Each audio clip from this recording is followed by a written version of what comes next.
Hello friends, welcome back to my channel. Today we are going to see subject Hindi. It's from the bridge course and we know that it's for standard 6. Okay, now let us see 36वां दिन क्षेत्र भाषा विकास कौशल पठन और लेखन अध्ययन निष्पत्ति अपनी कल्पना से कहानी कविता पत्र आदि पढ़ते और लिखते हैं. कहानी को आगे बढ़ाते हुए लिखते हैं. आओ पता करें. आता काय करायचं आहे. अध्ययन निष्पत्ती म्हणजे लर्निंग आउटकम्स काय असणार आहेत. तर इथं काय करायचं आहे, आपल्या कल्पनेने आपल्याला कहाणी कविता किंवा पत्र ते वाचायचं आहे आणि त्याचबरोबर लिहायचं सुद्धा आहे. कहाणी को आगे बढ़ाते हुए लिखते हैं. आणि अजून काय करायचं आहे, कहाणी दिली असेल इनकम्प्लीट कहाणी दिलेली असते तुम्हाला असतोच क्वेश्चन. हळूहळू तुम्ही जसे जसे मोठे व्हाल तसं तुम्हाला कळत जाईल की कहाणी लेखनसुद्धा तुम्हाला हिंदीमध्ये असतं आणि त्यानंतर ती अपूर्ण अशी दिलेली असते. काही फक्त पॉईंट्स दिलेले असतात ती तुम्हाला कंप्लीट करायची असते. पण आता सुरुवातीला आपण पाहूयात काय काय करायचं या ॲक्टिव्हिटीमध्ये. आओ पता करें. अध्यापक छात्रों से उचित लय के साथ गुट एवं एकल वाचन करवाए. गुट मतलब ग्रुपमध्ये आणि एकल म्हणजे एकट्याने. तर इथं काय करणार आहेत, अध्यापक म्हणजे जे शिक्षक आहेत ते तुमचं वाचन घेणार आहेत. Okay, now let's read the story. Okay, किसी नदी के किनारे एक बीज पड़ा था. वह बहुत छोटा था. वहाँ एक चिड़िया आई. वह चोंच मारकर बीज को खाने लगी. तब बीज बोला, रुकी रहो, जमीन में गड़ने दो, डाल पात होने दो, तब मुझे तुम खाना. चिड़िया ची ची करती उड़ गई. कुछ दिन बाद पानी बरसा. पानी और धूप पाकर बीज में अंकुर फूटा. कुछ दिन बाद वहाँ एक बकरी आई. कोपले देखकर उसके मुंह में पानी भर आया. वह उन्हें खाने चली. तब कोपल ने कहा, रुकी रहो, जड़ को गहरे जाने दो, खाद पानी खाने दो, तब मुझे तुम खाना. बकरी यह सुनकर मैं करती चली गई. थोड़े दिनों के बाद बीज एक छोटा सा पौधा बन गया. एक दिन गाय वहाँ आई. उसने पौधे को खाने के लिए मुंह खोला. इतने में पौधे ने कहा, रुकी रहो, डाल पात होने दो, खाद पानी खाने दो, तब मुझे तुम खाना. यह सुनकर गाय रंभाती हुई चली गई. बहुत दिन बीत गए. एक दिन फिर वही चिड़िया, बकरी और गाय वहाँ आ गई. उन्होंने एक दूसरे से पूछा, वह छोटा पौधा कहाँ गया. तभी पेड़ बोल उठा, मैं ही बीज हूँ, अंकुर हूँ, मैं ही पौधा हूँ, पेड़ हूँ. अब मैं तुम सबके काम आ सकता हूँ. यह सुनकर सब खुश हो गए. तर इथं काय म्हटलं होतं बाळांनो आपल्याला, उचित आरोह अवरोह के साथ वाचन करो. म्हणजे आवाजातल्या चढ उतारांनी तुम्हाला इथं ही स्टोरी रीड करायची होती. Okay, now let us see. आओ अभ्यास करें. निम्नलिखित वाक्यों को क्रमबद्ध करके पुन्हा पढ़ो. क ख ग ग असे 4 वाक्य देण्यात आले तिथं आणि ते कसे दिले आहेत, आपल्याला उलटसुलट दिले आहेत आणि त्यांना क्रमबद्ध करायचं आहे. म्हणजे त्यांचं योग्य क्रम आपल्याला लावायचं आहे. तर मी ते योग्य क्रमाने सुद्धा तुम्हाला लावून दिले आहेत आन्सरमध्ये. अगोदर जे वाक्य आहे ते आपण रीड करूयात.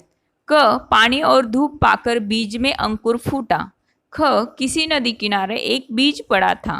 ग, अब मैं तुम सबके काम आ सकता हूँ. घ, उसकी डालें बड़ी बड़ी हो गई. आता पहा, अगोदर सुरुवातीला काय असेल, बीज असेल, तर छोटंसं बी असेल म्हणून ख हे जे आहे सेंटेन्स ते अगोदर येणारे 1 नंबरवर. त्यानंतर येणारे क, पानी और धूप पाकर बीज में अंकुर फूटा, म्हणजे त्या बीजला अंकुर फुटला. त्यानंतर काय येणार आहे, उसकी डाले बडी बडी हो गई, म्हणजे ते झाड हळूहळू मोठं होऊन गेलं. म्हणजेच ख क नंतर घ येणारे बाळांनो आणि लास्टला जे उरलंय, अब मैं तुम सबके काम आ सकता हूँ. तर त्याचं उत्तर मी दिलंय. किसी नदी किनारे एक बीज पड़ा था. 2, पानी और धूप पाकर बीज में अंकुर फूटा. 3, उसकी डालें बड़ी बड़ी हो गई. और 4, अब मैं तुम सबके काम आ सकता हूँ. अशा पद्धतीने त्याचे हे क्रम तुम्ही तुमच्या नोटबुकमध्ये लिहून घेऊ शकतात. त्यानंतर आओ सृजन करेमध्ये काय म्हटलंय, चित्र को देखो और बीज से पौधा बनने की प्रक्रिया का क्रम बताओ. ओके, तर हे पिक्चर दिलेलं आहे. काही ठिकाणी बीज आहे, काही ठिकाणी अंकुर फुटला आहे आणि ते वेगळे वेगळे त्यांचे रोपं दाखवले, वाढ दाखवली त्या झाडाची. तर आपण पाहूयात त्याचे क्रम. पहा, मग मी फर्स्ट क्रम दिला आहे बीजला. 2 नंबर अंकुर फुटताना दाखवलं आहे त्या बीजला, तो आहे 2. त्यानंतर 3-5 छोटे छोटे पानं आणि काही ब्रँचेस आलेत छोटे छोटे. त्यानंतर फोर्थ ते थोडं झाड मोठं झालंय. त्यानंतर पालवी म्हणजे फुलांच्या कळ्या आलेल्या दिसत आहे तुम्हाला तिथं 5th नंबरवर. आणि 6th नंबरवर ते पूर्ण डेरेदार असं झालेलं आहे, छान मोठं झाड झालंय ते आपण पाहू शकतात. त्यानंतर पहा त्या पिक्चरच्या खालीच एक क्वेश्चन टाकला आहे त्यांनी. पाठशाला की वाटिका में आने जाने के लिए रास्ता बनाते समय बीच में एक पौधा पड़ रहा है, तुम क्या करोगे. आता आपल्याला रस्ता बनवायचा आहे शाळेत जाण्या येण्यासाठी आणि रस्त्यामध्येच एक छोटं झाड आहे, तर तुम्ही काय करणार मग. याचा आन्सर आपल्याला लिहायचं आहे.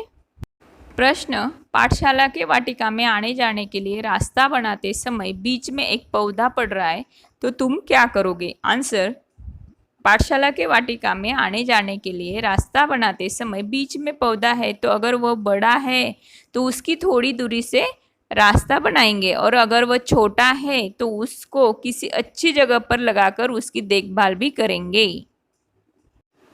त्यानंतर पहा, बीज से पौधा बनने तक की प्रक्रिया अपने शब्दों में लिखो. म्हणजे बी पासून झाडात त्याचं कसं रूपांतर होईल त्याची प्रक्रिया आपल्याला आपल्या शब्दात लिहायची. तर आंसर पाहूयात आपण. बीज से पौधा बनने तक की प्रक्रिया अपने शब्दों में लिखो. आंसर, बीज से पौधा बनने की प्रक्रिया, पहले एक अच्छा सा बीज लेकर उसको एक अच्छी जगह पे लगाना, फिर उसको पानी दिया तो उसको कुछ दिन बाद अंकुर फूटेगा और धीरे धीरे उस बीज का एक कोपले में रूपांतरण होगा और कुछ दिन बाद वह छोटा पौधा बन जाएगा. फिर धूप, खाद और पानी मिलने के बाद वह बड़ा होता जाएगा और फिर उसका बड़ा सा पेड़ बन जाएगा. तर त्यानंतर म्हटले पूरक साहित्य स्त्रोत. जर तुम्हाला अजून काही माहिती हवी असेल तर तुम्ही दीक्षा ॲपवर पाहू शकतात. ओके, त्यासाठी त्यांनी खाली लिंक सुद्धा दिलेली बाळांनो. देखो बच्चों, इस तरह से हमने आज हमारी एक एक्टिविटी हिंदी की कंप्लीट की है. तुम्हें मेरी ये वीडियो ज़रूर अच्छी लगी होगी, तो चैनल को सब्सक्राइब करो, मेरी वीडियो को लाइक करो और उसके साथ साथ अपने फ्रेंड्स को भी वो वीडियो शेयर करो. Okay, thank you.